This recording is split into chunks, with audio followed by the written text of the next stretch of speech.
So by the way, yung boost lens po is yun na, tulad ng kasabi ko, ginagamit po yun sa pag-wide angle ng camera or ng ating action cam para mas malawak, yung para mas immersive kumbaga, di ba? Kaya po nag-wide angle yung mga nag-action, nag-sports cam, okay? Or nag-action cam is para po yun sa immersive na footage, di ba? Halimbawa, nag-surfing ka or nagmo-motovlog ka or nagmo-motocross ka, ay malawak po yung makukuha ng iyong action camera.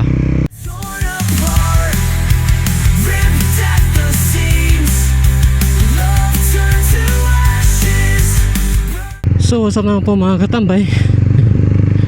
Punta po tayo ngayon sa shop, kaya lang gusto ko rin testing itong ano natin, yung max lens ng ano natin, ng DJI Osmo Action 4. Well actually max lens pala sa GoPro.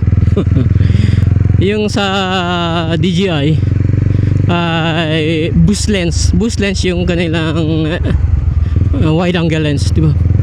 So yung GoPro, especially yung mga, by the way, kung halimbawa bibili kayo ng GoPro Hero 10, 11, 12 hanggang 13, hindi po siya naka-maximum lens, okay? Yung wide angle niya hindi masyadong malaki. Kailangan mong bumili ng boost lens na tinatawag nila, okay? Yung GoPro max lens, okay? Max lens, GoPro max lens para sa model ng inyong GoPro. Yun pa ang disadvantage ng GoPro rin, kasi kumbaga parang sineparate nila yung wide angle nila sa mismong sa mismong camera talaga. In short, yung camera nila, example Hero 12, Hero 11, Hero 10, hindi yan siya naka wide angle lens.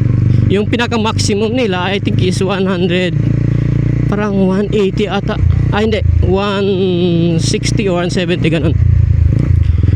Tapos kung bibili ka ng max lens or yung boost lens nila kung sa DJI, ay abot siya ng 180, okay, 180 degree. Ibig sabihin mas malawak yung makikita. So yun lang ang disadvantage, kasi yung ano, yung anong tawag dito, yung sa DJI po ay mas malawak na by default. By default yung lens niya sa camera lang mismo, hindi ka bibili ng additional na lens, ay malawak na, nasa 100, tingnan, nasa 160 ata or 155, parang ganun. So malawak na siya, as in wide angle na siya. Pero kung bibili ka ng boost lens, mas lalawak siya, magiging 182 or 185 ata, 185 degrees. Ibig sabihin mas lalawak na yung makikita mo, wide angle na siya. So yun, ang kaibahan lang is yung boost lens po ng GoPro ay sobrang mahal, as in halos kalahati ng GoPro, halos 10,000 yung isa, yung sa max lens ng GoPro. Whereas yung sa DJI, kung halimbawa hindi promo, bibili mo siya ng separate lang, ay umabot lamang ng 4,000 maximum. Ganun lang yung presyo ng kanilang boost lens or ng wide angle nila. Samantalang yung GoPro umabot po ng 10,000. Parang kalahati ng ano, ng presyo ng GoPro. So yun din ang isa yun sa disadvantage sa kanila. Kaya mas marami pa rin pumipili sa DJI imbes na GoPro. So ang problema lang dun is kung halimbawa bibili ka ng Hero 12, eh hindi siya maximum yung wide angle niya, eh di parang sayang lang, di ba?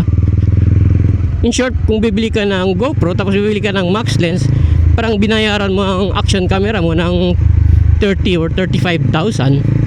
Eh sobrang sobrang overpriced na yata yun, di ba? Para sa action camera, considering na yung DJI Osmo Action ay nagkakahalaga naman ng 20,000, 21,000. Samantala yun sa kanila, kung bibili ka ng boost lens pati yung action cam mo, ay umaabot ng ano yan? Umaabot ng 30, 35. Ganun kung kasama na yung boost lens. So by the way, yung boost lens po is yun na, tulad ng kasabi ko, ginagamit po yan sa pag-wide angle ng camera or ng ating action cam para mas malawak, yung para mas immersive kumbaga, di ba? Kaya pa nag-wide angle yung mga nag-action, nag-sports cam, okay? Or nag-action cam is para po yun sa immersive na footage, di ba? Halimbawa, nag-surfing ka, or nagmumotovlog ka, or nagmumotocross ka, ay malawak po yung makukuha ng iyong action camera. So yun po ang purpose nun. Kaya bumibili ng boost lens or ng max lens yung mga sports enthusiast, kumbaga, para mas immersive yung kuha or yung footage na. So nakita nyo, guys, sa papansin nyo, malawak siya left to right, malawak siya kasi naka boost lens po tayo. Yun, nakita nyo yan, yung lente natin ay malaki, boost lens po yan.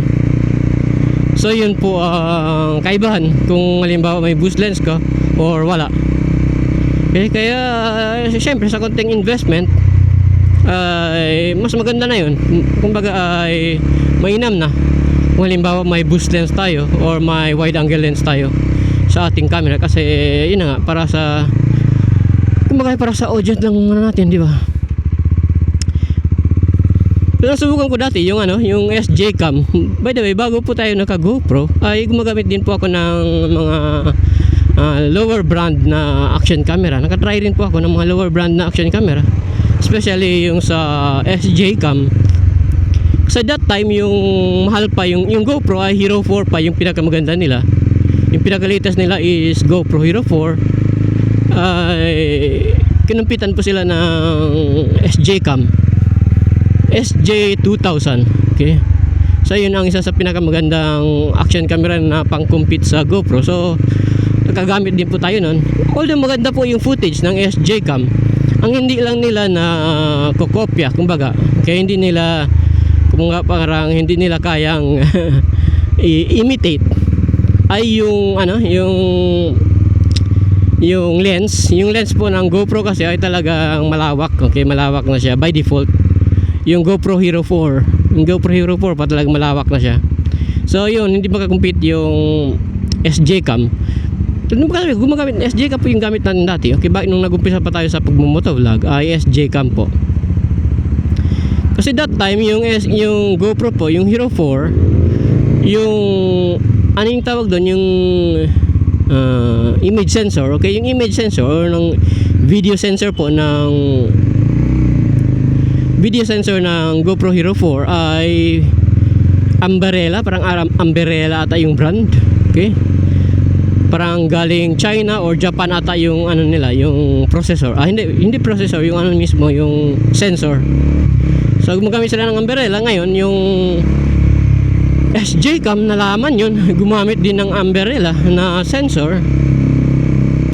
Kaya halos magkapareho yung footage ng SJ Cam pati ng ng GoPro Hero 4. Pero ang hindi lang talaga makopya ng SJ Cam is yung mismong lens.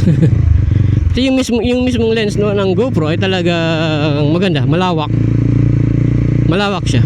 Although syempre, tulad pagkasabi ko, ngayon, okay, as in ngayon, yung mga latest na GoPro ay parang binawasan nila.